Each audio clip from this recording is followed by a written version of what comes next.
السلام علیکم ورحمۃ اللہ وبرکاتہ۔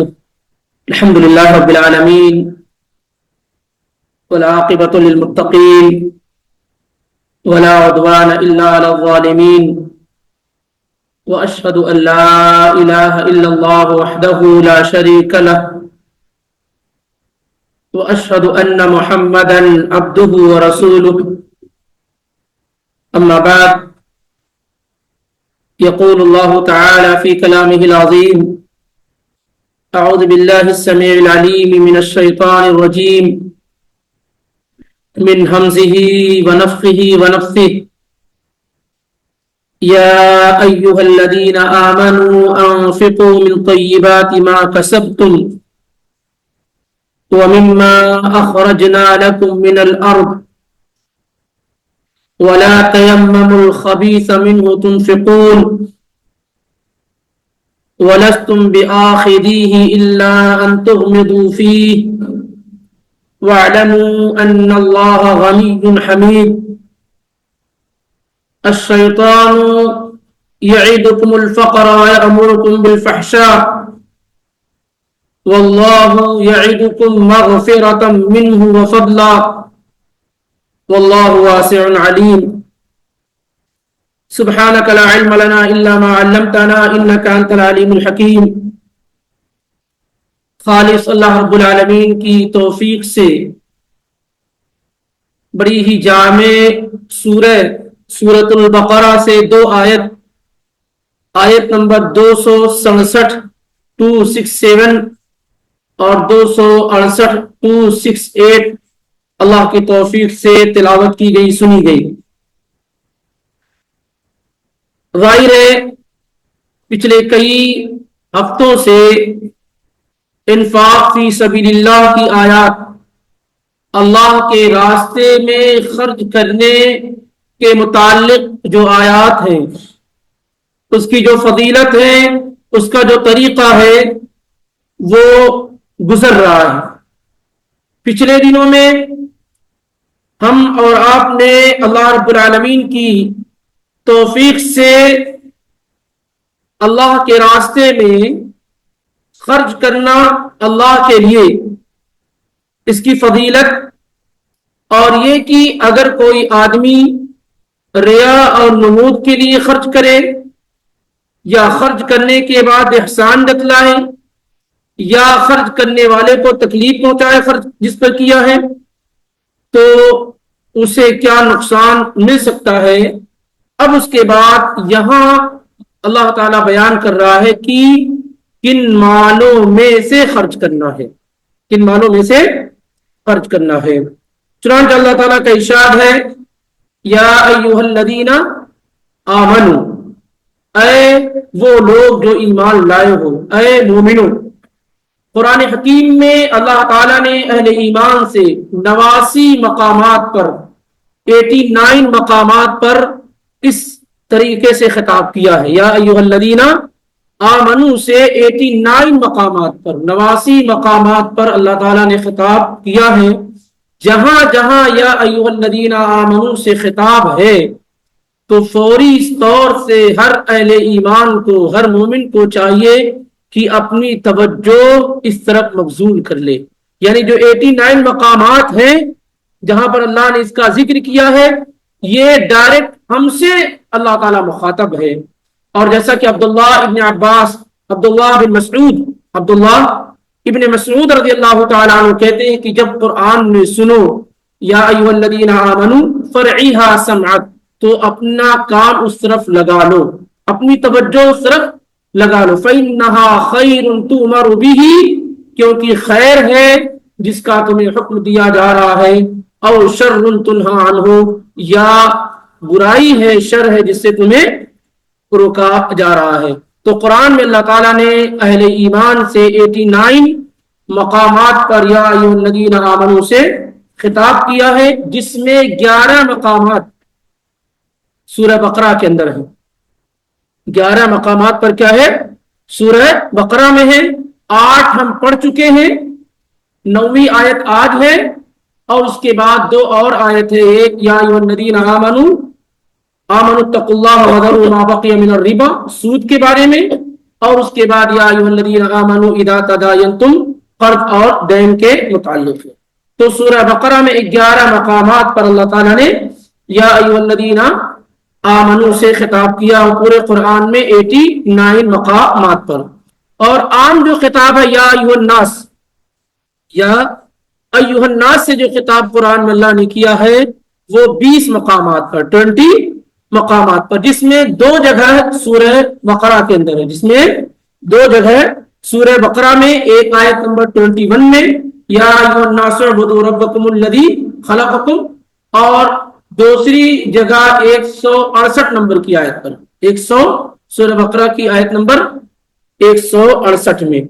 یہ ذکر کرنے کا مقصود صرف یہ ہے کہ جب اس طرح کی آیات گزرے تو آپ ادھر ادھر مت دیکھیے، سمجھیے کہ ڈائریکٹ اللہ تعالیٰ ہم سے مخاطب ہے، مجھ سے مخاطب ہے، کیونکہ ہم نے کلمہ پڑھا، ہم مسلمان ہیں، تو ہم سے ڈائریکٹ اللہ رب العالمین گفتگو کر رہا ہے، تو ہماری پوری توجہ کیا ہے؟ یا ایھا الذین آمنوا والی جب آیت گزرے فوراً اس پر ہو جانی چاہیے۔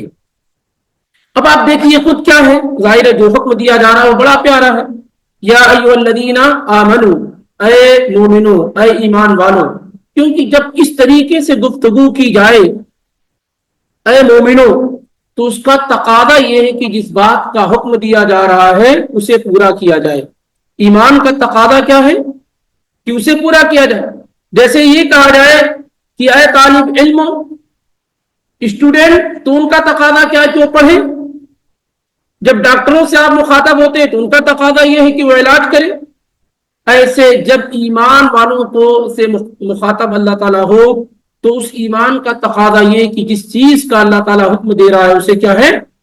پورا کیا جائے۔ یا ایھا الذین آمنوا، اے وہ لوگوں جو ایمان لائے ہو، اے مومنو، انفقوا، تم لوگ خرچ کرو، تم لوگ خرچ کرو، من طیبات، پاکیزہ چیزوں میں سے، طیب، طیبتن کی جمع طیبات ہے، اور یہ جو لفظ طیب یہ حلال کے لیے بھی استعمال ہوتا ہے، جید بہترین چیز کے لیے بھی استعمال ہوتا ہے، اور اسی طریقے سے پاک اور طاہر کے لیے بھی استعمال ہوتا ہے، اور اس سے ملتی جلتی دونوں دوسری چیزوں کے لیے بھی استعمال ہوتا ہے۔ یہاں جو معنی ہے وہ ہے جید اور بہتر۔ یا ایھا الذین آمنوا انفقوا من طیبات، اے مومنو خرچ کرو، من طیبات، پاکیزہ چیزوں میں سے، اچھی چیزوں میں سے، ما کسبتم، جو تم لوگوں نے کما رکھی ہوئی ہے، جو تم نے کما رکھا ہے، اپنی کمائی میں سے پاکیزہ اور عمدہ چیز کو تم خرچ کرو۔ بریکٹ میں کیا؟ یعنی اللہ کی راہ میں خرچ کرو۔ اے مومنو، اپنی کمائی میں سے پاکیزہ چیزوں کو، عمدہ چیزوں کو، اچھی چیزوں کو خرچ کرو۔ وَمِمَّا أَخْرَجْنَا لَكُم مِّنَ الْأَرْضِ، اور ان چیزوں میں سے بھی خرچ کرو، اخرجنا لکم، جن چیزوں کو ہم نے نکالا ہے تمہارے لیے، من الارض، زمین سے۔ اے مومنو خرچ کرو، من طیبات ما کسبتم، ان چیزوں کو، پاکیزہ چیزوں کو جو تم نے کما رکھے ہیں، یعنی اپنی کمائی کا پاکیزہ مال، عمدہ اور بہتر مال خرچ کرو۔ وَمِمَّا أَخْرَجْنَا لَكُم مِّنَ الْأَرْضِ، اور ان چیزوں میں سے خرچ کرو جو ہم نے تمہارے لیے زمین سے نکالے۔ عام طور سے جو ذرائع ہیں وہ 2 ہیں، ایک تو یہ کہ آدمی محنت کرتا ہے، جیسے کاروبار وغیرہ ہے، اس طریقے سے تجارت ہے اور جاب وغیرہ ہے، وظیفہ ہے، اور دوسری چیز کیا ہے؟ زمین سے زراعت، کھیتی باڑی کا ہونا، زمین سے غلے اور اناج کا اگنا۔ تو یہاں سے بھی خرچ کرو اور اس میں سے بھی خرچ کرو۔ آگے انشاءاللہ اس میں مزید گفتگو ہو رہی ہے، یہاں پر صرف بڑی بڑی چیزوں کو سمجھنے کی کوشش کرتے ہیں۔ یا ایھا الذین آمنوا انفقوا من طیبات ما کسبتم ومما اخرجنا لکم من الارض، 2 چیزوں کا خاص طور سے ذکر کیا گیا ہے، ایک آپ اپنی محنت کی کمائی، اور دوسری کیا ہے؟ جو زمین سے پیداوار ہوتی ہیں، ان دونوں چیزوں میں سے خرچ کرو۔ یہاں پر خرچ کرنا گویا کہ عام ہے، جس کے پاس ہو وہ بھی، جس کے پاس نہ ہو بھی، کیونکہ سب ایمان والے ہیں، سب ایمان والے ہیں، اور سب کو کہا جا رہا ہے کہ خرچ کرو، لیکن ہر آدمی کے پاس تو خرچ کرنے کے لیے نہیں ہوتا، تو پھر کیا خرچ کرے؟ صحیح بخاری اور مسلم میں ابو موسیٰ الاشعری رضی اللہ تعالیٰ عنہ سے مروی ہے کہ نبی علیہ الصلوۃ والسلام نے کہا علی کل مسلم صدقہ، مسلمان پر صدقہ دینا، ہر مسلمان پر کیا ہے؟ صدقہ دینا ہے۔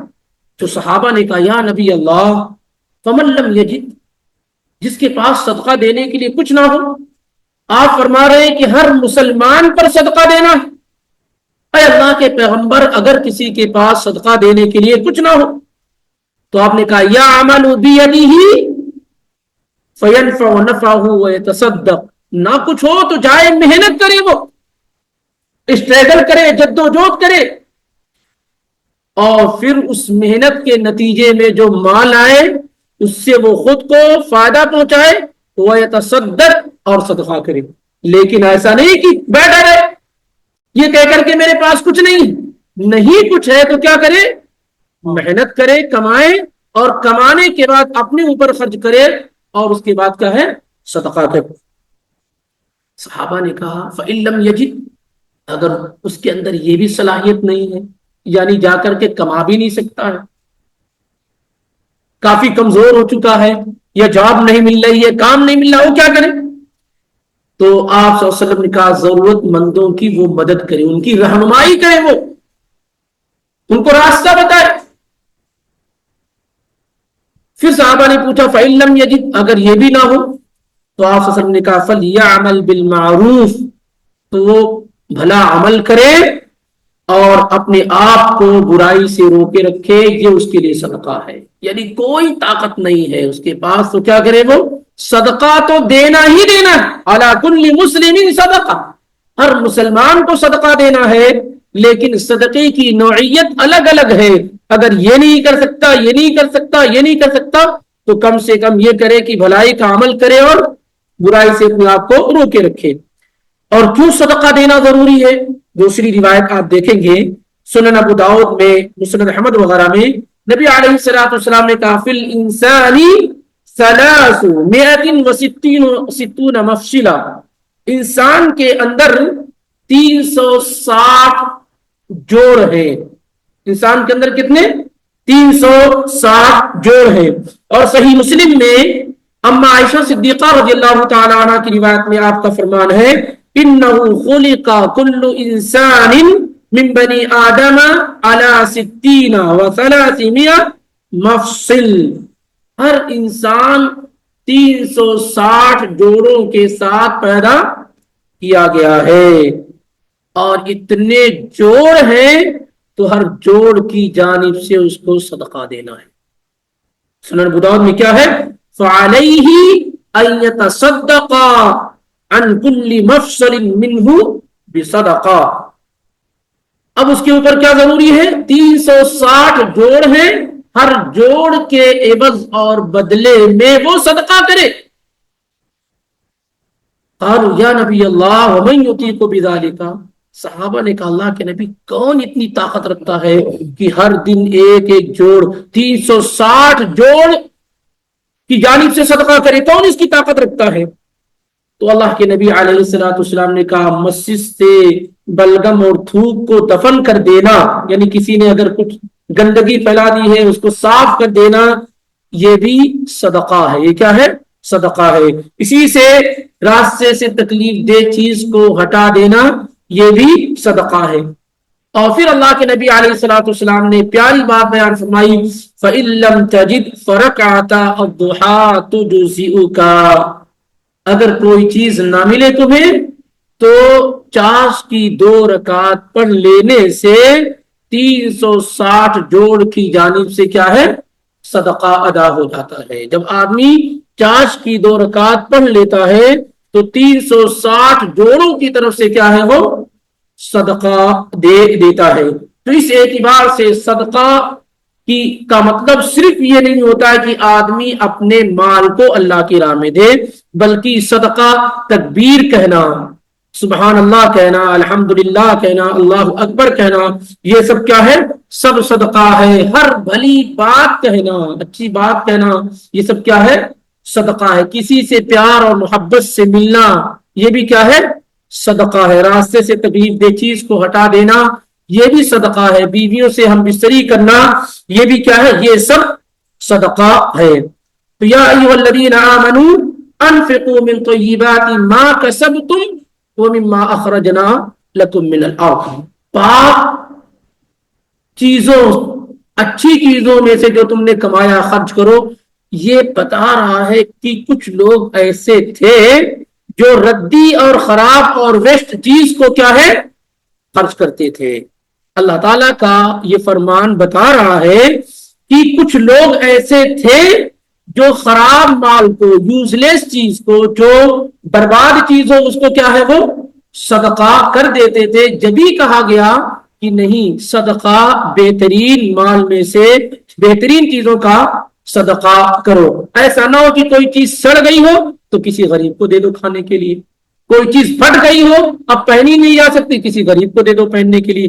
ایسا نہ، بلکہ عمدہ چیزوں میں سے کیا ہے؟ صدقہ کرو. یہ بنیادی چیز ہے. اللہ تعالیٰ نے قرآن میں کہا لن تنالوا البر حتی تنفقوا مما تحبون. آل عمران کی آیت نمبر 92 میں کہ تم ہرگز نیکی کو نہیں پا سکتے یہاں تک کہ تم وہ چیزیں جو تم پسند کرتے ہو وہ اللہ کی راہ میں خرچ نہ کرو. اگر ہم اس آیت کا شان نزول دیکھتے ہیں تو آیت کو سمجھنے میں کچھ آسانی ہو جاتی. آیت عام ہے لیکن جو اس کا شان نزول ہے اس کو پڑھنے سے آیت کو سمجھنے میں آسانی ہو جاتی ہے. امام ترمذی نے، ابن ماجہ نے اور اسی طریقے سے امام ابن ابی حاتم نے اپنی تفسیر میں صحیح سند کے ساتھ اس حدیث کو ذکر کیا ہے. البراء ابن عازب رضی اللہ تعالیٰ عنہ سے وہ کہتے ہیں کہ یہ جو آیت ہے، آگے کہا نا اللہ تعالیٰ نے کہ یا ایھا الذین آمنوا انفقوا من طیبات ما کسبتم ومما اخرجنا لکم من الارض ولا تیمموا الخبیث ای لا تعمدوا ولا تفسدوا، کہ اور تم ارادہ نہ کرو الخبیث ردی چیز کا، خراب چیز کا، منہ تنفقون جس سے تم کیا ہے؟ خرچ کرو. اے مومنوں، اپنی کمائی میں سے عمدہ چیز کو خرچ کرو اور ان چیزوں کو خرچ کرو جو ہم نے تمہارے لیے زمین سے نکالے ہیں. اور یاد رکھو کہ تم ردی، خراب اور ویسٹ چیز کا ارادہ تک بھی نہ کرو. منہ تنفقون کہ تم اس کو کیا ہے؟ خرچ کرو. یعنی صرف خراب اور برباد چیز کو تم خرچ کرو، ایسا قطعاً نہ کرو. وَلَسْتُمْ بِآخِذِينَ، اور تم خود بھی دیکھو کیا جو چیز خراب ہو گئی ہے، جو کھانا تم سڑ گیا ہے دے رہے ہو، اگر ایسے ہی کھانا تمہیں دیا جائے تو تم لوگے؟ وَلَسْتُمْ بِآخِذِينَ، تم خود ردی اور خراب چیز کو لینے والے نہیں. تو ایسی چیز جو ردی اور خراب ہو اسے تم خرچ نہ کرو. وَلَسْتُمْ بِآخِذِينَ، اور تم خود اسے کسی صورت میں لینے والے نہیں ہو. إِلَّا أَن تُغْمِضُوا فِيهِ، مگر یہ کہ تم چشم پوشی کر لو لینے میں. یعنی ضرورت اس قدر زیادہ ہو. کبھی کبھی حالات ایسے انسان کے ہوتے ہیں کہ آدمی جانتا ہے کہ یہ سڑا ہوا ہے لیکن اگر وہ نہیں لے گا تو اس کے پاس وہ بھی نہیں رہے گا. تو آدمی کیا کرتا ہے؟ مجبوری کی شکل و صورت میں اس چیز کو کیا ہے؟ إِلَّا أَن تُغْمِضُوا فِيهِ، آدمی چشم پوشی کر کے حیا کے ساتھ اسے کیا ہے؟ لے لیتا ہے. وَعْلَمُوا، اور جان لو، ان اللہ غنی حمید، یقیناً اللہ بے نیاز ہے، غنی ہے، اسے کسی چیز کی ضرورت نہیں ہے، حمید اور تعریف کیا ہوا ہے، مکمل تعریف والا. جگہ جگہ جب آپ دیکھیں گے جہاں روزیوں کا، فقر کا، غریبی کا اس طرح کا ذکر ہوتا ہے تو اللہ تعالیٰ وہاں اپنی صفت، اپنا نام کیا بیان کرتا ہے؟ غنی. اس سے پہلے بھی کیا ہے؟ یہ آیت کیا ہے؟ گزر چکی. یا ایھا الذین آمنوا لا تبطلوا صدقاتکم بالمن والاذى واللہ غنی حلیم. وہاں یہ کہا گیا، وہاں بھی غنی، کہ تم صدقہ کر کے اپنا فائدہ کر رہے ہو، تم صدقہ کر کے اپنا فائدہ کر رہے ہو. یہ ایسی چیزیں اللہ کو مت دو، کیونکہ اللہ کو ضرورت نہیں، اللہ تو بے نیاز ہے، اسے کسی چیز کی ضرورت نہیں. اس لیے خراب چیز دے کر کے تم خود کا نقصان کر رہے ہو، کیونکہ اس سے اللہ کو کوئی فائدہ نہیں ملنے والا. تم اگر بہتر چیز دیتے ہو تو اللہ تعالیٰ کے پاس اسٹور ہو جائے گی، جمع ہو جائے گی. اور یہ مت سمجھو کہ بھائی چلو اللہ کے راہ میں دے دیتے ہیں ہم، خرابی صحیح. تو اللہ تعالیٰ تو اچھی چیزوں کو اللہ تعالیٰ کی ضرورت نہیں، اللہ کو ضرورت نہیں، تمہاری خراب چیزوں کی کیسے ضرورت ہو سکتی ہے؟ تو اسی لیے آگے کہا واللہ غنی وَاعْلَمُوا أَنَّ اللَّهَ غَنِيٌّ حَمِيدٌ. یہ بہت پیاری بات ہے. صدقے کے باب میں عام طور سے یہ ذکر کیا، کبھی بھی انسان خرچ کر کے یہ مت سمجھے کہ میں نے بہت بڑا کام کر لیا، بڑا احسان کر دیا. جیسے بہت سارے لوگ کوئی ایسا کام کر دیتے ہیں تو بار بار اس کا میں نے یہ مسجد بنوائی ہے، میں نے یہ مسجد بنوائی ہے، میں نے یہ مدرسے بنوائے، میں نے ایسا کیا. ان چیزوں سے بچیں. کہیں ایسا تو نہیں کہ آپ اللہ پر احسان جتلا رہے ہیں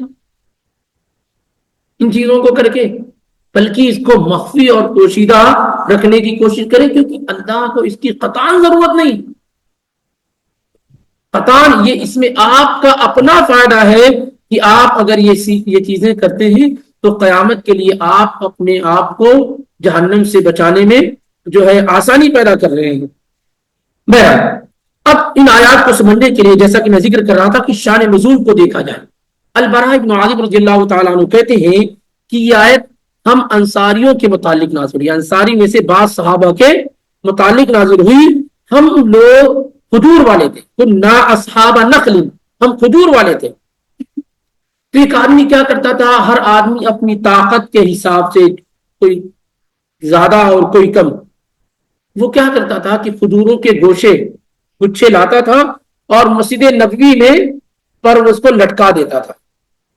مسجد کے ساتھ اس کو کیا ہے، گچھے کو لٹکا دیتا تھا. جب اصحاب صفہ جن کے پاس کھانے پینے کی کوئی چیز نہیں ہوتی تھی تو وہ لوگ آتے تھے، جب بھوکے ہوتے تھے تو وہاں سے کھجور نکال کر کے کھا لیتے تھے.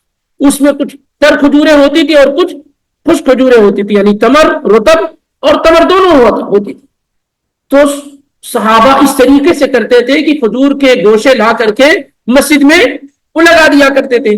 اب اس میں کیا ہے کہ بہت سارے لوگ کہتے ہیں وَكَانَ نَاسٌ مِّمَّن لَا يَرْغَبُ فِي الْخَيْرِ، اور کچھ لوگ ایسے تھے جو بھلائی نہیں چاہتے تھے، جو بھلائی نہیں چاہتے تھے. وہ کیا کرتے تھے کہ خراب اور ردی کھجوریں لا کر کے لٹکا دیتے تھے کہ گھر میں رہ کر کے کہاں پھینکنا پڑے گا، لاؤ یہاں ڈال دیتے ہیں، اصحاب صفہ غریب لوگ ہیں، یہ بھوک لگے گی کھا لیں گے. تو ردی اور خراب چیزیں لا کر کے وہ بھی لٹکا دیا کرتے تھے. تو اللہ تعالیٰ نے کیا ہے یہ آیت کریمہ نازل فرمائی کہ یا ایھا الذین آمنوا انفقوا من طیبات ما کسبتم ومما اخرجنا لكم من الارض ولا تیمموا الخبیث منه تنفقون ولستم بآخذیہ. پھر اس کے بعد کیا ہوتا تھا کہ جب یہ آیت کریمہ نازل ہو گئی فَكُنَّا بَعْدَ ذَلِكَ يَأْتِي أَحَدُنَا بِصَالِحِ مَا عِنْدَهُ، پھر اس آیت کے نزول کے بعد ہر شخص اپنے پاس سے عمدہ اور بہترین چیز کو لا کر کے دیتا تھا اور لٹکاتا تھا. اور یہی معنی اس کا ہے کہ من طیبات ما کسبتم ای تصدقوا من اطیب اموالکم وانفسہ. عبداللہ بن عباس رضی اللہ تعالی عنہ نے یہی تفسیر بیان کی ہے، جیسا کہ امام طبری اور امام ابن حاتم دونوں نے ذکر کیا ہے کہ اے لوگوں اپنے بہترین مال کو اور اچھی چیزوں کو کیا ہے صدقہ کرو، کیونکہ اس سے اللہ کی قربت چاہیے، اللہ کی قربت چاہیے. اسی لیے آپ دیکھیں گے قربانی وغیرہ میں کیوں ایسا نہیں کہ کوئی مرا ہوا مرتلا جانور آپ پائے اور اس کو ذبح کر دیں، نہیں، پورے بتایا گیا کہ بہترین جانور ہونے چاہیے، کیونکہ آپ اللہ کے لیے قربان کر رہے ہیں. اس کا معاوضہ اور بدلہ کیا ہے اللہ رب العالمین سے آپ کو چاہیے. ایسا نہ ہو کہ ایسا جانور آپ ذبح کر دیں جو پہلے سے خوب عیب والا ہو اور سمجھ رہے ہیں کہ اس طریقے سے ہم قربانی اللہ کے ہاں پیش کر لیں. تصدقوا من اطیب اموالکم وانفس، اپنے بہترین مال میں سے عمدہ مال میں سے کیا ہے صدقہ کرو. یہی طریقہ ہونا چاہیے. ہمارے پاس اس کے بالکل برعکس ہوتا ہے. کوئی چیز جب خراب ہونے لگتی ہے یا استعمال کے لائق نہیں ہوتی ہے تو ہم کیا ہے اسے دوسروں کو دے دیتے ہیں. دیکھیے ایک چیز یہ ہوتی ہے کہ چیز بہتر ہے، جیسے کپڑے کچھ لوگ بہت پہنتے ہیں اچھا کپڑا ہے اب وہ نہیں پہننا چاہتے کسی کو دے دیے، اس میں کوئی حرج نہیں، کپڑا بہتر ہے، لیکن یہ کہ آپ اب پہن نہیں سکتے، اتنا پھٹ گیا ہے، خراب ہو گیا ہے، پرانا ہو گیا، اس سے منع کیا جا رہا ہے۔ وگرنہ یہ نہیں کہ کوئی آدمی اپنی استعمال شدہ چیز کو نہیں دے سکتا۔ ایک آدمی کیا ہے کپڑے پہنے ہوئے، اچھا کپڑا ہے اس کے پاس، کچھ چھوٹے ہو گئے اس کو دے دیا دوسروں کو، کوئی مسئلہ ہے، مال اچھا ہے، بہترین مال ہے، بس اس کی سائز اس کے لیے مناسب نہیں، کسی کو دے دیا۔ یا اسی طریقے سے کھانا لے کر آیا تو پتا چلا کہ کھانا کہیں اور سے آ گیا، بہترین کھانا ہے، لیکن وہ جانتا ہے کہ اگر رکھوں گا تو خراب ہو جائے گا، تو تازہ کھانا کہیں بھیج دیا، اس میں کوئی حرج نہیں ہے۔ تو اس طریقے سے کوئی مسئلہ نہیں، لیکن یہ کہ آدمی کا یہ ذہن ہو، ارادہ اور قصد یہ ہو کہ جب کوئی چیز خراب ہونے لگے تو دوسروں کو دیا جائے۔ کھانے کی کوشش کیا ہے، لے کر آیا ہے، اب لگتا ہے کہ اب خراب ہونے لگا ہے، لاؤ کسی کو دے دوں، یہ نہیں ہونا چاہیے۔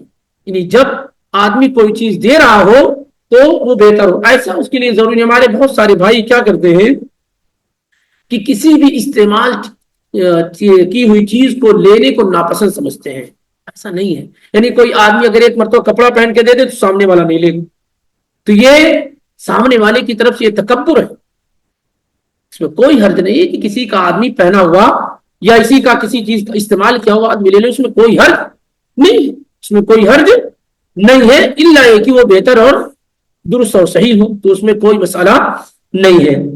اور یہ بھی کوئی مسئلہ نہیں ہے کہ جیسے ایک آدمی کے پاس کئی طرح کی کھجوریں، کچھ اچھی کھجوریں ہیں اور کچھ اس میں جو ہے ردی اور خراب کھجوریں بھی ہیں، تو اچھی کے ساتھ اگر کوئی آدمی کہتا ہے یہ بھی لے جاؤ اگر تمہاری ضرورت ہے تو کوئی مسئلہ نہیں، لیکن یہ کہ اچھی رکھ کر کے صرف ردی اور خراب دے، اس سے منع کیا جائے، اس سے کیا ہے منع کیا جائے۔ کسی بھی شخص کا صرف پیور اور اچھا مان لینا یہ بھی غلط ہے۔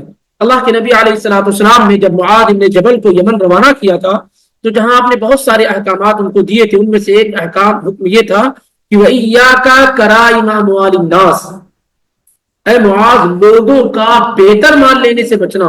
ایسا نہ ہو کہ اونٹ کی زکات لینے کے لیے گئے تو سب سے بہترین اونٹ جو اس کے پاس ہے وہی تم نے زکات میں لے لیا، بکری کی زکات لینے کے لیے گئے تو سب سے بہترین بکری لے کر آ گئے، نہیں، لوگوں کا سب سے عمدہ جو ہے مال لینے سے کیا ہے اس سے بھی بچنا، یہ متوسط اور میڈیم مال لینے کی کوشش کرنا، یا اسی طریقے سے مکس کر کے آدمی کیا ہے لے۔ منع جو ہے وہ یہ ہے کہ ہر وقت آدمی صرف خراب چیزوں کا قصد کرے دینے کے لیے، لیکن اچھی چیزوں کے ساتھ اگر کچھ چیزیں کچھ اس میں عیب ہے اور سامنے والا اس کو قبول کر لے رہا تو کوئی حرج نہیں ہے۔ اسی لیے تنفقون فیہ نہیں کہا منہ تنفقون، یعنی تنفقون منہ نہیں کہا منہ تنفقون، یعنی آدمی صرف خراب اور ردی چیز ہی دینے کی کوشش کرے، اس سے منع کیا جا رہا ہے۔ لیکن کبھی کبھار اچھی چیزوں کے ساتھ کچھ چیز ایسی ہے جو اس کو نظر آ رہی ہے کہ میرے لیے مناسب نہیں ہے، ہو سکتا ہے سامنے والے کے لیے کیا ہے تو بہتر ہو، تو ایسا کر سکتا ہے۔ اور اسی طریقے سے عبداللہ بن عباس رضی اللہ تعالیٰ عنہ کہتے ہیں وَلَسْتُمْ بِآخِذِيهِ لَوْ كَانَ لَكُمْ عَلَىٰ أَحَدٍ حَقٌّ فَجَاءَكُمْ بِحَقٍّ دُونَ حَقِّكُمْ وَلَمْ تَأْخُذُوا بِحِسَابِ الْجِيدِ جَيِّدٍ حَتَّىٰ تَنْقُصُوا۔ یعنی اگر ایک آدمی مثال کے طور پر آپ نے کسی کو 1 کلو کھجور ادھار دی ہے، اچھی دی، بہترین سقئی دی مثال کے طور، یا امبر دی اچھی کھجور، اب جب وہ لوٹانے کے لیے آتا ہے تو سڑی گلی کھجور، اور وہ بھی اس کوالٹی کی بھی نہیں، اس سے کم درجے کی کھجور کیا ہے واپس کر دیتا ہے، تو کیا تم اس کو پسند کرو گے اپنے لیے اپنے حق؟ تو جب اس طریقے سے اپنے حق میں پسند نہیں کرتے ہو تو دوسروں کے بارے میں بھی کیا ہے یہ خیال قطعاً نہیں ہونا چاہیے، کیونکہ اللہ کے نبی صلی اللہ علیہ وآلہ وسلم نے کہا فمن احب ان یزحزح عن النار ویدخل الجنہ، تم میں سے جو آدمی جہنم سے بچنا اور جنت میں داخل ہونا چاہتا ہے تو اس کی موت نہیں آنی چاہیے مگر اس حال میں کہ وہ اللہ پر اور آخرت کے دن پر ایمان رکھنے والا ہو۔ وَلْيَأْتِي إِلَى النَّاسِ الَّذِي يُحِبُّ أَن يُؤْتَى إِلَيْهِ، اور وہ لوگوں سے جیسی توقع کرتا ہے ویسا وہ خود کرنے والا ہو، یعنی جو چیز وہ اپنے لیے پسند کر رہا ہے وہی چیز وہ اپنے بھائی کے لیے پسند کرنے والا ہو۔ اس سلسلے میں یعنی کئی صحابہ کے اقوال موجود ہیں کہ بعض لوگ ایسا کرتے تھے کہ ردی اور خراب چیزوں کو لیتے تھے اور اسی کو صدقہ کرتے تھے، اسی لیے عام طور سے اس سے منع کیا گیا ہے۔ اس کے بعد کیا کہا گیا؟ من طیبات ما کسبتم، اپنی کمائی کا پاکیزہ مال، بہترین مال، عمدہ مال کمائی کا، ایسا نہ ہو کہ کسی کا چوری کر کے خرچ کر دو، بینک میں پڑا ہوا انٹرسٹ اس کو صدقہ کر دو، اس سے جو ہے سمپیٹی لوگوں کی حاصل کرنا شروع کر دو، کسی کی ڈکیتی ڈال کر کے صدقہ کرو، کسی کا ناحق مال لے کر کے کر دو۔ من طیبات ما کسبتم، جو تم نے کما رکھے ہیں، کیونکہ انسان کی سب سے بہترین دولت اور روزی وہ ہوتی ہے جو وہ محنت کر کے کماتا ہے، جو محنت کر کے کیا ہے کماتا۔ اللہ کے نبی صلی اللہ علیہ وسلم بیان فرماتے ہیں، صحیح بخاری کی روایت، ما اکل احد طعاما قط خیرا من ان یاکل من عمل یدہ، کسی انسان نے، کسی بھی شخص نے کبھی بھی اتنا بہتر مال نہیں کھایا جو وہ اپنے ہاتھ سے محنت سے کما کر کے کھاتا ہے۔ آدمی کی خود کی جو کمائی ہے محنت کی، وہ سب سے بہترین کمائی ہے۔ وَأَنَّ نَبِيَ اللَّهِ دَاؤُدَ عَلَيْهِ السَّلَامُ كَانَ يَأْكُلُ مِنْ عَمَلِ يَدِهِ، داؤد علیہ السلام جو بادشاہ تھے وہ اپنے ہاتھوں سے محنت کر کے کماتے تھے، کھاتے تھے، اپنے ہاتھوں کی کمائی کھاتے تھے۔ تو یہ کیا ہے؟ من طیبات ما کسبتم، آدمی اپنی کمائی کا خرچ کرے، ایسا نہ ہو کہ ادھر سے لے کر کے شوہر نے بیوی کو پیسہ رکھنے کے لیے دیا ہو وہ اس میں صدقہ کر دے، وہ نہیں کر سکتی ہو۔ کسی نے آپ کو کچھ دیا ہے آپ اس میں صدقہ کر دیں، نہیں، آپ اپنے مال کا صدقہ کریں جو آپ نے کمایا ہے، جو آپ نے کیا ہے کما رکھا ہے۔ اور کئی جگہ یہ حدیث میں اس کو ذکر کیا گیا ہے، ان من اطیب ما اکل الرجل من کسبہ، انسان کی سب سے بہترین کمائی وہ ہے جو وہ محنت کر کے کماتا، اس کے اپنے ہاتھ کی جو کمائی ہے۔ وولدہ من کسبہ، اور اس کی اولاد اس کی کمائی ہے، اس کی اولاد کیا ہے اس کی کمائی۔ کئی احادیث میں یہ بات بیان کی گئی ہے، ان اطیب ما اکلتم من کسبکم وَإِنَّ أَوْلَادَكُمْ مِنْ كَسْبِكُمْ، انسان کی سب سے بہترین کمائی وہ ہے جو محنت کر کے کماتا ہے، اور اس کی اولاد اس کی اپنی کمائی ہے۔ مطلب کیا ہے؟ یعنی وہ اولاد کے مال کو استعمال کر سکتا ہے، اس کو خرچ کر سکتا ہے۔ ایک صحابی اللہ کے نبی صلی اللہ علیہ وسلم کے پاس آئے اور کہنے لگے کہ ان ابی یرید ان یجتاح مالی، میرے والد یہ چاہتے ہیں کہ میرا مال وہ ختم کر دیں، پورا مال لے لیں۔ تو اللہ کے نبی علیہ السلام نے اس موقع پر کہا کہ انتا و مالکا لابیکا، تم اور تمہارا مال سب تمہارے والد کا ہے، تم اور تمہارا مال سب تمہارے والد کا ہے۔ اور اس طرح کی کئی روایتیں ہیں۔ اب سوال اس میں یہ ہے، یہ بات تو طے ہے، واضح ہے، اس میں کوئی شک اور شبہ نہیں ہے کہ والدین اپنی اولاد کے مال میں سے جس قدر انہیں ضرورت ہے، عادت ہے، وہ لے سکتے ہیں بغیر کسی روک ٹوک کے، بغیر کسی روک ٹوک کے۔ جو ان کو پہلی بات تو یہ کہ اس کی ضرورت نہ ہو، اولاد خود ان کی ضرورت کو پوری کرے، لیکن اگر انہیں ضرورت پڑ گئی، حاجت پڑ گئی، تو وہ اس کی اجازت کے بغیر اس کے مال میں تصرف کر سکتے ہیں جو ان کو ضرورت ہے۔ لیکن اکثر احادیث جو ابھی ذکر کی جا رہی ہیں کہ انت و مالک لابیکا، تم اور تمہارا مال سب تمہارے والد کا ہے، تو کیا والدین مکمل اپنے بچوں کے مال پر اختیار رکھتے ہیں؟ یعنی جس قدر چاہیں، جتنا چاہیں اولاد کے مال میں سے لے لیں، جہاں چاہیں وہاں خرچ کریں؟ کیا حدیث کا یہ مطلب ہے کہ جیسے اللہ کے نبی صلی اللہ علیہ وسلم نے کہا تم اور تمہارا مال سب تمہارے والد کا ہے، تو جیسے مثال کے طور پر بچے نے 1 کروڑ کہیں پیسہ بینک میں رکھا ہے، والد صاحب گئے پورا 1 کروڑ نکال کر کے کہیں خرچ کر دیے، یہ مطلب ہے حدیث کا؟ یہ کیا ہے؟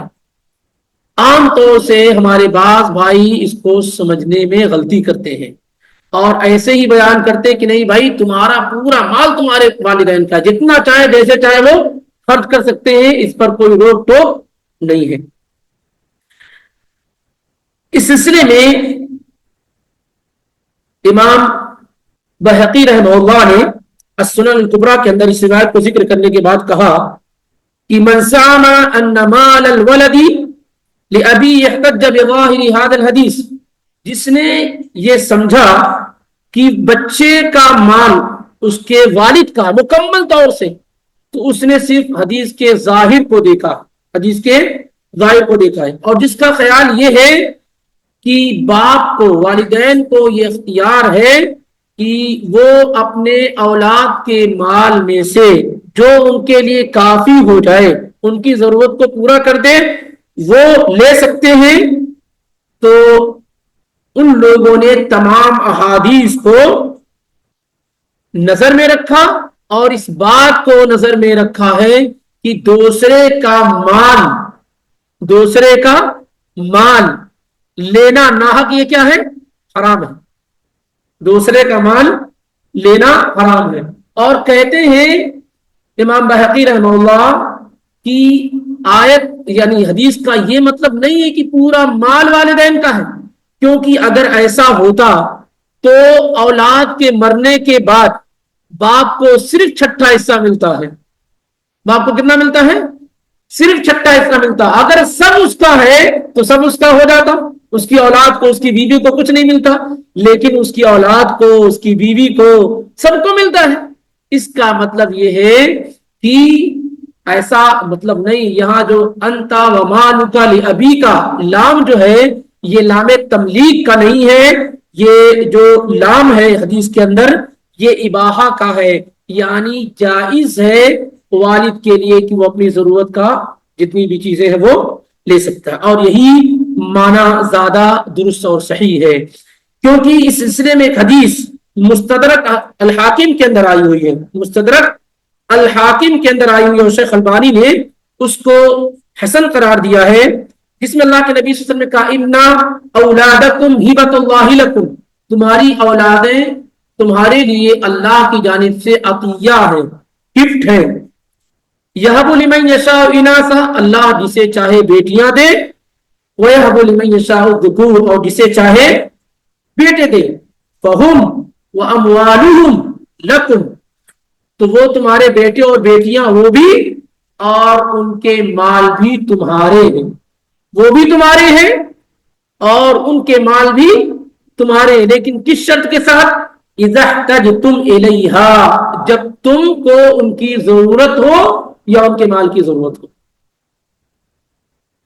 جب تمہیں ان کے مال کی ضرورت ہو۔ جیسے مثال کے طور پر والد بیمار، اب کروڑوں لگے یا اربوں لگے آپ کو لگانا ہے، والدہ بیمار ہے، علاج میں جو بھی پیسے لگے آپ کو کیا ہے؟ لگانا ہے، لیکن عام حالات میں وہ صرف اتنا ہی لیں گے جو ان کی ضرورت کے لیے کافی ہو۔ ایسا نہ ہو کہ ایک بیٹے سے مال لے کر کے دوسرے بیٹے کو دے، یہ جائز نہیں ہے، ایک سے لے کر کے دوسرے بیٹے کو پہ خرچ کریں، یہ جائز نہیں، وہ صرف اپنی ضرورت کا لیں گے۔ شیخ البانی رحمہ اللہ نے اس روایت کو ذکر کرنے کے بعد کہا وفی الحدیث فائدۃ فقہیۃ ہامۃ قد لا تجدها فی غیرہ وہی انہ یبین ان الحدیث المشہور انت ومالک لابیک لیس علی اطلاقہ، کہ اس حدیث کے اندر جو مستدرک حاکم کے اندر آئی ہوئی ہے، یہ حدیث بیان کرتی ہے کہ انت ومالک لابیک، تم اور تمہارا مال تمہارے والدین کا ہے، یہ مطلقاً نہیں ہے، یہ مطلقاً نہیں ہے، بلکہ بحیث ان الاب یاخذ من مال ابنہ ما یشاء، کلا، ایسا نہیں ہے کہ باپ جتنا چاہے جس قدر چاہے اپنے بیٹے کے مال میں سے لے لے، وَإِنَّمَا يَأْخُذُ مَا هُوَ بِحَاجَةٍ إِلَيْهِ، بلکہ وہ اپنی اولاد کے مال میں سے اسی قدر لے جس قدر اسے ضرورت ہو۔ اور یہ بات بڑی اہم ہے، اس کو سمجھنے کی کوشش کیجئے، حدیث دونوں سب ملا کر کے سب ایک نتیجہ نکلتا ہے۔ اسی لیے آپ کے پاس مال زکوٰۃ کون نکالتا ہے؟ آپ یا آپ کے والد؟ زکوٰۃ کون نکالتا ہے؟ کیوں بھائی؟ اگر آپ کے والد کا مال ہے تو زکوٰۃ آپ کو نکالنا ہے، یہ مال آپ کا، اس لیے زکوٰۃ آپ پر واجب ہوتی ہے، اور اگر مال والد کے پاس ہے تو زکوٰۃ کون نکالتا ہے؟ وہ نکالتے ہیں۔ اسی لیے اصل یہ ہے کہ ہر شخص کا کمایا ہوا مال اسی کا، جب والد کا نہیں ہے مکمل تو اولاد کا کیسے ہو سکتا ہے؟ اس پوائنٹ کو سمجھیے گا، جب والد کا مکمل نہیں ہو سکتا، والدین کا نہیں ہو سکتا، تو پھر اولاد کا کیسے ہو سکتا ہے؟ اس لیے ہر آدمی کا کمایا ہوا مال اس کا اپنا، بچے اگر ہیں چھوٹے ہیں تو ان کی ضرورت کو پورا کرنا والد کی ذمہ داری، حق ہے اس کا، اور اگر اس کے والدین ہیں تو پھر ان کی ضرورت کو پورا کرنا اس کی ذمہ داری ہے، اور وہ بھی بغیر پوچھے ہوئے اپنی ضرورت میں سے لے سکتے ہیں، اپنی ضرورت کی تکمیل کے لیے لے سکتے ہیں۔ ایسے ہی اولاد اپنے باپ کے مال میں سے اس کی اجازت کے بغیر جو ضروری چیز ہے وہ لے سکتی، جیسے ہر مہینے میں فیس دینا ہے، اس مہینے میں والد صاحب نے نہیں دیا، مشغول ہے، تو فیس وہ بغیر اجازت کے بھی لے سکتا ہے، اور ایسے بیوی گھر کی ضرورت کے لیے جو بنیادی ضرورت ہے شوہر کی اجازت کے بغیر لے سکتی ہے۔ تو اس طریقے سے یہ بات واضح ہو جانی چاہیے کہ جو کہا گیا ہے کہ تمہاری اولادیں تمہاری کمائی ہے، تو اس کا مطلب یہ ہے کہ آدمی اپنی اولاد کے مال میں سے جو ضرورت ہے وہ کھا پی سکتا ہے بغیر کسی کراہت کے۔ اور اس کا دوسرا فائدہ یہ ہے کہ جو جیسے کمائی ہے اولاد، تو اولاد کی جتنی بھی نیکیاں ہیں، جو بھی خیر اولاد کرے گی اس کا پورا اجر و ثواب آپ تک پہنچتا رہے گا، کیونکہ یہ آپ کی کمائی ہے، آپ کی کھیتی ہے، آپ کی محنت ہے، اور یہ بڑے فائدے کا سودا ہے، بڑے فائدے کا سودا ہے۔ قیامت کے دن کتنے ماں باپ اپنی اولادوں کی وجہ سے جنت میں جائیں گے، کتنے ماں باپ اپنی اولادوں کی وجہ سے جنت میں اعلیٰ اور اونچا مقام پائیں گے، اور کتنے ماں باپ اپنے بچوں کی وجہ سے جہنم میں جائیں گے، اور کتنے ماں باپ اپنے اولاد کی وجہ سے جہنم کے نچلے درجے میں بھی جائیں گے۔ اس لیے جیسے اپنے مال کی حفاظت کرنی ہوتی ہے، کمائی کی حفاظت کرنی ہوتی ہے نا، جیسے مال آپ نے کمایا صحیح استعمال نہیں کیے تو آپ کے لیے مشکل ہے، ایسے اولادیں آپ کی کمائی ہے، اگر بہترین تربیت نہیں کیے تو آپ مشکل میں پڑ جائیں گے۔ تو یا ایھا الذین آمنوا انفقوا من طیبات ما کسبتم ومما اخرجنا لکم من الارض، اے ایمان والو خرچ کرو اپنی کمائی کے بہترین چیزوں کو، اپنی کمائی میں سے بہترین چیزوں کو، اور ان چیزوں کو جو ہم نے تمہارے لیے زمین سے نکالے ہیں، اور ردی اور خراب چیزوں کو خرچ کرنے کا قصد ہرگز نہ کرو، جسے تم بھی کسی صورت میں لینے والے نہیں ہو، مگر یہ کہ چشم پوشی کرو مجبوری کی وجہ سے، اور یہ بات جان لو کہ اللہ تعالیٰ بے نیاز ہے اور تعریف والا ہے۔ یہ جو آیت ہے نا، آیت نمبر کتنی ہے؟ 267، 267، بڑی جامع آیت ہے۔ یہ آیت اس بات کی دلیل ہے کہ عروض التجارہ، جو تجارتی سامان ہے نا، اس میں زکوٰۃ واجب اور ضروری ہے۔ یہ آیت زکوٰۃ کے وجوب کے لیے، جو آدمی کما رہا ہے، جو محنت کر رہا ہے، یا جو تجارتی سامان ہے اس میں زکوٰۃ واجب اور ضروری ہے، یہ آیت کیا اس کی دلیل ہے؟ کیونکہ کیوں کہا گیا من طیبات ما کسبتم، جو تم کما رہے ہو، ومما اخرجنا لکم من الارض، اور وہ چیزوں میں سے خرچ کرو جو ہم نے تمہارے لیے زمین سے نکالے ہیں۔ اور یہ دلیل ہے کہ زمین کی پیداوار پر کیا ہے، اگر وہ نصاب کو پہنچ جائے تو زکوٰۃ واجب اور ضروری ہے۔ اس لیے امام بخاری رحمہ اللہ نے ایک باب باندھا ہے اور کہا باب صدقۃ الکسب والتجارہ، یہ چیپٹر اور باب ہے اس بات کے بیان میں کہ کمائی میں اور تجارت میں صدقہ یعنی زکوٰۃ دینا واجب اور ضروری ہے۔ اور یہ باب باندھنے کے بعد صرف یہی آیت ذکر کی اور کوئی حدیث نہیں ذکر کی، کیونکہ امام بخاری کی شرط کے مطابق کوئی حدیث موجود نہیں تھی۔ لیکن تجارت میں زکوٰۃ ہے، آدمی کی کمائی میں زکوٰۃ ہے، اس کو کہاں سے ثابت مانا؟ اسی آیت کے ذریعے سے، یا ایھا الذین آمنوا انفقوا من طیبات ما کسبتم ومما اخرجنا لکم من الارض۔ اس کا یہ مطلب نہیں ہے کہ اور دوسری روایت نہیں ہے، بعض صحابہ کے اقوال ہیں، عبداللہ ابن عمر امیر المومنین عمر بن خطاب، جس سے اس بات کا ثبوت ہے کہ تجارتی سامان میں کیا ہے، زکوٰۃ واجب اور ضروری ہے۔ اور یہی اس سلسلے میں راجح اور درست بات ہے کہ تجارتی سامان میں زکوٰۃ واجب اور ضروری ہے، یہی درست اور صحیح بات ہے۔ واللہ اعلم بالصواب۔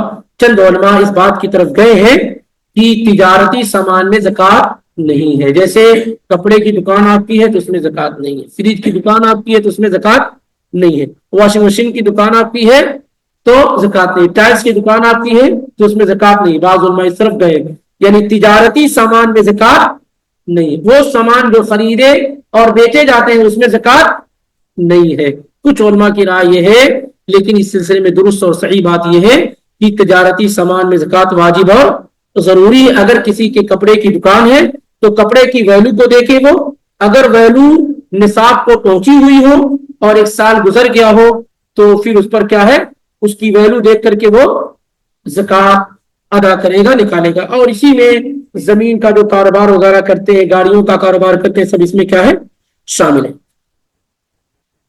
اس کے بعد اللہ تعالیٰ کہتا ہے الشیطان یعدکم الفقر ویامرکم بالفحشاء۔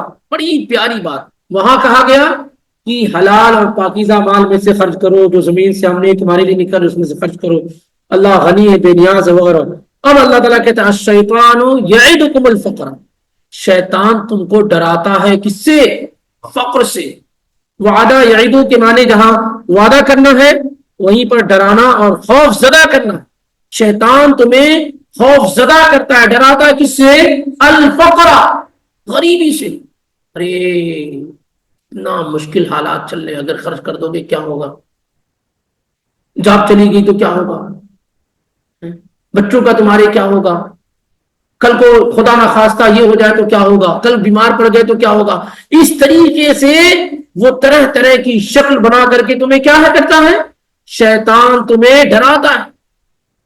آدمی کے پاس مال پڑا ہوا ہوتا ہے، ضرورت مند آتا ہے دروازے سے لوٹ جاتا ہے، کیوں، کیونکہ شیطان نے اس کو پڑھا رکھا، بھائی اگر آج تم دے دو گے کل تمہارے حالات خراب ہو جائیں گے تو تم کو دروازے پہ لوگوں کے جانا پڑے گا۔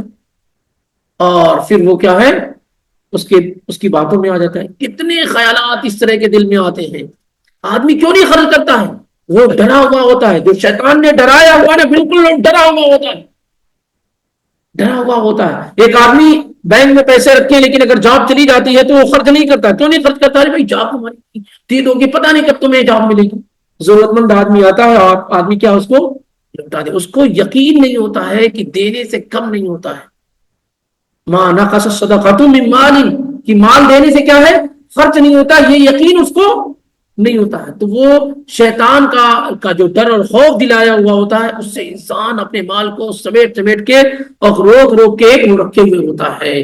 تمہارا کیا ہوگا، تمہارے بچوں کا کیا ہوگا، اس کا کیا ہوگا، اس کا کیا ہوگا، کل کو تم بیمار پڑ گئے تو کون تمہارا سہارا بنے گا، کل کو تمہاری جاب چلی گئی تو کون تمہارے آگے پیچھے آئے گا، لوگ تو آج کل ایسے ہیں، مجبوری میں کون سامنے آتا ہے، وغیرہ وغیرہ، بہت ساری چیزیں، بہت سارے اس کے طریقے ہیں۔ تو شیطان کیا کرتا ہے، ایمان والوں کو ڈر اور خوف میں مبتلا کرتا ہے کہ اگر خرچ کر دو گے تو فقیر ہو جاؤ گے۔ اسی لیے اپنے مال کو روک کے رکھو۔ اور کیا کہتا ہے، وَيَأْمُرُكُمْ بِالْفَحْشَاءِ، اور تمہیں حکم دیتا ہے، فحشاء اصل میں فحش کہتے ہیں زنا کو اور بے حیائی کے کاموں کو۔ اکثر قرآن میں فحشاء جو آیا ہے وہ بے حیائی کے لیے آیا ہے، لیکن یہاں پر اس کا زیادہ درست معنی کیا ہے، بخیلی۔ یہ الگ بات ہے کہ اس کے ساتھ ساتھ شیطان برائی کا بھی حکم دیتا ہے، بے حیائی کا بھی حکم دیتا ہے، لیکن یہاں پر زیادہ درست معنی کیا ہے، وَيَأْمُرُكُمْ بِالْفَحْشَاءِ، اور تمہیں وہ بخیلی کا حکم دیتا ہے۔ تمہیں کس چیز کا حکم دیتا ہے، وہ بخیلی کا حکم دیتا ہے، جس میں برائیوں کے ساتھ ساتھ، یعنی بخیلی کے ساتھ ساتھ دوسری برائی بھی شامل ہے۔ یہ اللہ تعالیٰ، یہ شیطان کا خوف ہے کہ وہ تمہیں خوف زدہ کرتا فقیری سے اور تمہیں برائی کا حکم دیتا ہے۔ وَاللَّهُ يَعِدُكُمْ مَغْفِرَةً مِّنْهُ وَفَضْلًا، اور اللہ رب العالمین کیا کرتا ہے، فضل، نوازش کا۔ فقر کیا ہے، کم ہو جانا کسی چیز کا، اور فضل کیا ہے، زیادہ ہونا، اس کے مقابلے میں، فقر کے مقابلے میں فضل ہے۔ واللہ یعیدکم مغفرۃ منہ وفضلا، اور اللہ تمہیں حکم دیتا ہے بخشش اور مغفرت کا اور کس کا؟ فضل کا. اللہ تم سے وعدہ کرتا ہے فضل کا، اور زیادہ نوازنے اور دینے کا، اور بخشش اور مغفرت کا. مغفرہ یہ فحشا کے مقابلے میں آیا ہوا ہے کہ اللہ تعالیٰ تم سے وعدہ کرتا ہے اپنے فضل کا اور اپنی بخشش اور مغفرت کا. واللہ واسع علیم، اور اللہ رب العالمین بہت کشادگی والا اور علم رکھنے والا ہے. واسع ہر اعتبار سے، واسع فی الرحمہ، واسع فی المغفرہ، واسع فی العطاء. اللہ کشادگی والا ہے معاف کرنے میں، رحمت میں، دینے میں، عطا میں، تمام چیزوں میں اللہ کشادگی والا اور علم والا ہے. ظاہر ہے اب ایک طرف دیکھیے کہ شیطان کا ڈر اور خوف ہے، اور دوسری طرف اللہ کا ہم سے وعدہ ہے. لیکن اکثر لوگ کس طرف جاتے ہیں؟ یعنی دیکھیں مقابلہ کس سے ہے؟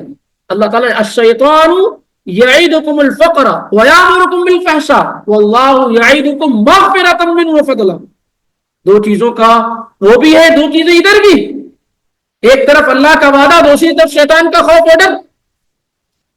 لیکن ہم روزی دینے والے رب کی بات کو چھوڑ کر کے شیطان کے ڈر میں اور خوف میں مبتلا ہوتے ہیں. اسی لیے اللہ کے نبی صلی اللہ علیہ وسلم نے بلال سے کہا تھا کہ خرچ کر اور مال کی تنگی سے مت ڈر، مال کی تنگی سے مت ڈر. اور ابو ہریرہ رضی اللہ تعالیٰ عنہ کی روایت ہے کہ کیسے اللہ تعالیٰ کا جو فضل ہے، اللہ تعالیٰ کا جو وعدہ ہو، کیا خرچ کرو وما انفقتم من خیر فهو يخلف. تم جو بھی خیر بھلائی مال خرچ کرو گے اللہ اس کا عوض اور بدلہ. کوئی ایسا مال نہیں جو ہم خرچ کریں اور اللہ تعالیٰ اس کا بدلہ ہمیں نہ دے، لیکن شرط اس کی ہونی چاہیے جو شرط مطلوب ہے. تو اللہ کے نبی علیہ الصلوۃ والسلام نے کہا کہ ہر صبح میں ما من یوم یصبح العباد فیہ، ہر صبح میں دو فرشتے اللہ کے اترتے ہیں. اللہ وملکان ینزلان، دو فرشتے اترتے ہیں. ایک کہتا اللہم آتی منفقا خلفا، اے اللہ خرچ کرنے والے کو بہترین بدلہ دے. اور دوسرا کہتا ہے اللہ جو خرچ نہیں کر رہا اس کے مال کو تلف کر دے، برباد کر دے. دوسرا کیا کہتا ہے؟ تلف کر دے اور برباد کر دے. اسما بنت ابو بکر رضی اللہ تعالی عنہا کی روایت میں بخاری اور مسلم میں ہے کہ نبی علیہ الصلوۃ والسلام نے کہا انفقی ولا تحصی، خرچ کرو لیکن کاؤنٹ نہ کرو. کہیں ایسا نہ ہو کہ اللہ تمہیں بھی گن گن کر کے دینا شروع کر دے. خرچ کرو لیکن کاؤنٹ نہ کرو. ایسا نہیں کہ اس کو اتنا دیا، اس کو اتنا دیا، اس کو اتنا دیا، اس کو اتنا دیا، پورا یاد. کچھ لوگ کیا ہے لکھتے بھی ہیں بھائی، لکھتے بھی ہیں. کسی کو کچھ دے دیتا ہے تو اس کو لکھ کر رکھے رہتے ہیں کہ فلانے کو فریج دیا، فلانے کو اے سی دیا ہے، تاکہ اگر اسے بھی ضرورت پڑے گی تو یہی دینا، لکھ کر رکھے رہتے ہیں. اور ایسے ہی جیسے بہت ساری نحوست ہوتی ہے نا، اس میں لوگ لکھوا بھی لیتے ہیں. اگر اس طرح کی کوئی بڑی ضرورت نہ ہو تو اس سے بچے آدمی، ان چیزوں سے کیا ہے وہ بچنے کی کوشش کرے. بہرحال